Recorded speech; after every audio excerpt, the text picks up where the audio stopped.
அன்பானவர்களே, அன்பு வணக்கங்கள். இறை சக்தியை உணராமல், இறை சக்தியை அறிந்து கொள்ளாமல், தெரிந்து கொள்ளாமல் நீங்கள் வாழ்க்கையில் எதையும் சாதிக்க முடியாது. உங்களுக்கு எதுவுமே கிடைக்காது. இந்த இறை சக்தியை தான் இறைவன், ஆண்டவன், கடவுள், தெய்வம், பரம்பொருள், பரமசிவன், பரமபிதா என்று பல பெயரை வைத்து அழைக்கிறோம். இறைவனை வணங்குவதால் அதிகமாக பயன்கள் இல்லை. இறைவனை உணர்வதால் தான் உங்களுக்கு பல அனுகூலங்கள் கிடைக்கும். அப்போ அந்த இறை சக்தி, அந்த மாபெரும் சக்தி, அந்த மகா சக்தி, அதோடு நீங்கள் தெரிந்து கொண்டு, அறிந்து கொண்டு, அதோடு இணைவதற்குண்டான வழிகளை கண்டுபிடித்து, அதோடு நீங்கள் எப்போது இணைகிறீர்களோ அப்போதுதான் அந்த இறை சக்தியானது, இறை ஆற்றலானது, அந்த பரம்பொருளானது உங்களுக்கு அனைத்து விதமான வசதிகளை, வாய்ப்புகளை, செல்வத்தை, ஆரோக்கியத்தை, அமைதியை, ஆனந்தத்தை அள்ளித் தருகிறது.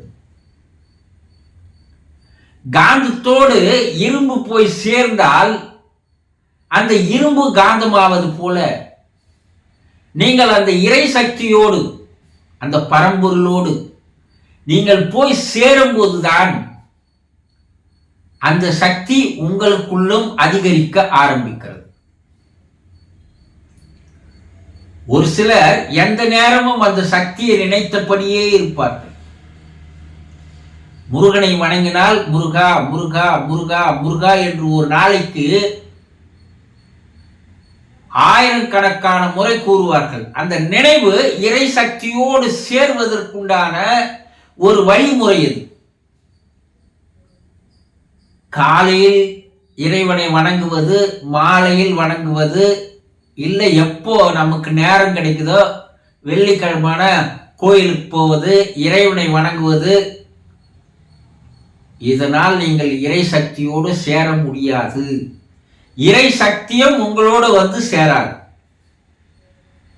எண்ணமும் சிந்தனையும் நினைப்போம் எந்த நேரமும் இறை சக்தியை நினைத்தபடி இருக்க வேண்டும். நீங்கள் செயலை செய்து கொண்டிருக்கலாம், நீங்கள் தொழிலை செய்து கொண்டிருக்கலாம், நீங்கள் படித்துக் கொண்டிருக்கலாம், நீங்கள் வேலையில் இருக்கலாம். ஆனால் மனம் இறை சக்தியோடு சேருவதற்குண்டான ஒரு வழிமுறையை கண்டுபிடித்து அந்த இறை சக்தியை பற்றிய நினைப்பிலேயே, எண்ணத்திலேயே, சிந்தனையிலேயே, கற்பனையிலேயே நீங்கள் இருக்க ஆரம்பித்து விட்டால் ஒரு குறிப்பிட்ட காலத்திற்கு அப்பால் இறை சக்திக்கும் உங்களுக்கும், இறைவனுக்கும் உங்களுக்கும் ஒரு நெருக்கமான உறவு, ஒரு நெருக்கமான இணைப்பு, ஒரு அதீதமான அன்பு உங்களுக்குள் பெருக ஆரம்பிக்கும். அப்போ அந்த இறைவனே உங்களுக்கு அனைத்தையும் தருகிறான். வாழ்க்கையில் வெற்றியை தருகிறான், வாழ்க்கையில் சாதனைகளை தருகிறான், அதற்குண்டான சூழ்நிலைகளை, சந்தர்ப்பங்களை, வாய்ப்புகளை ஏற்படுத்தி தருகிறான். அந்த வெற்றிக்கும் சாதனைக்கும் உண்டான சிந்தனைகளை உங்களுடைய மூளையிலே உதிக்க செய்கிறான். அவனன்றி ஓரளவும் அசையாது என்று சொல்வார்கள் இல்லையா? அப்போ அந்த நினைப்பு, இறைவனை பற்றியே, தெய்வத்தை பற்றியே, கடவுளை பற்றியே நினைப்பு, எண்ணம், சிந்தனை உங்களுக்கு தொடர்ந்து இருக்குமேயானால் அந்த மாபெரும் பிரபஞ்ச சக்தி, காந்த சக்தி உங்களோடு வந்து இணைந்து கொள்ள அது விருப்பப்படுகிறது. உங்களை வாழ்வில் அனைத்தும் கிடைப்பதற்கு அது உங்களுக்கு உதவியாக, பக்கபலமாக, ஆதரவாக இருக்கிறது. அதை நீங்கள் அந்த சக்தியை முதலில் புரிந்து கொள்ளுங்கள். அந்த சக்தியினுடைய மகத்துவம், மகிமை என்ன என்பதை தெரிந்து கொள்ளுங்கள்.